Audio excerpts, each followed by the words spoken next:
జీ5 app download చేసుకుని పూర్తి ఎపిసోడ్లని ఉచితంగా చూడండి. ఇంట్లో నీకు ఎవరి మీద అనుమానంగా ఉందో చెప్పు నైని. ఆ మాట మీరు నా కళ్ళలోకి చూసి అడుగుతారా బాబు గారు?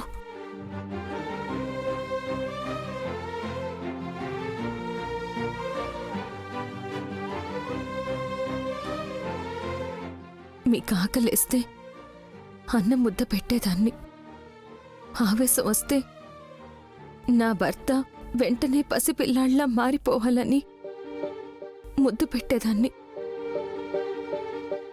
నేను మీకు గోరుముద్దలు తినిపించేటప్పుడు ఎంత పొంగిపోయేదన్నో. మీ గోరు నాకు తగిలి నన్ను గాయం చేసినా సరే అంతే ఆనందపడేదాన్ని. పోలీస్ కంప్లైంట్ మీ చేతనే రాపించినందుకు, మీ పేరు కూడా చేర్చినందుకు మనసులో బాధపడుతున్నారని కూడా నాకు తెలుసు బాబు గారు. నైని,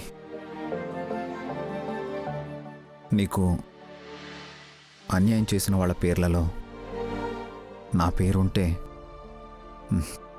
నాకు నాకు ఏ శిక్ష విధిస్తావు నైని?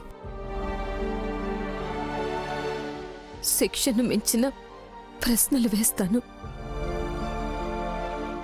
కట్టుకున్న భార్యకు మాత్రమే నన్ను కన్న తల్లి కనపడుతుందని, నేనేం పాపం చేసుకున్నానో నాకు మా అమ్మ కనిపించట్లేదు అని 3 ఏళ్లుగా నరకయాతన పడ్డం మీరు అమ్మ అవతారం ఎత్తినప్పుడు అదృశ్యమయ్యేలా ఎందుకు చేశారని ఒకే ఒక్క ప్రశ్న వేస్తాను. సమాధానం చెప్పడానికి మీరు పడే ఇబ్బందికి మించిన శిక్ష ఏముంటుంది చెప్పండి బాబు గారు. నీ ఓర్పును చూస్తుంటే మనకి 2 పిల్లలు పుట్టారు నాయని అని చెప్పాలనిపిస్తోంది. కానీ ఆ తర్వాత నువ్వు నిమిషం కూడా ఆగకుండా మా అమ్మని వెతకడానికి అన్ని దిక్కులకి పరిగెడతావు. ఆ ప్రయత్నంలోనే గాయం చేసుకుంటావో, నాకు దూరం అయిపోతావోనన్న భయంతోనే ఆగిపోతున్నాను నాయని.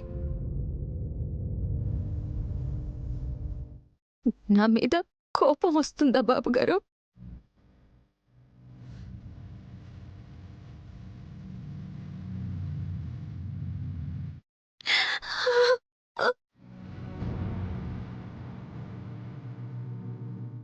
హాస్పిటల్లో సీసీ ఫుటేజ్ లేకుండా చేశారంటే మనకి బాగా అయిన వాళ్ళ పని అయ్యి ఉంటుంది కదా బాబు గారు.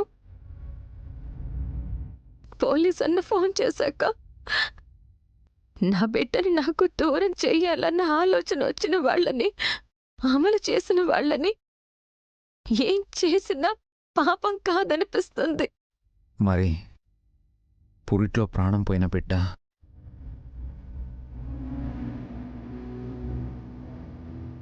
గాయత్రమ్మ గారైతే కాదు, నమ్మకంతో చెప్పట్లేదు.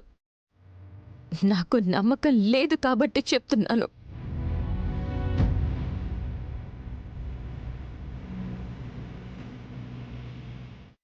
జీ5 యాప్ డౌన్లోడ్ చేసి అన్ని ఎపిసోడ్స్ పూర్తి ఉచితంగా చూడండి.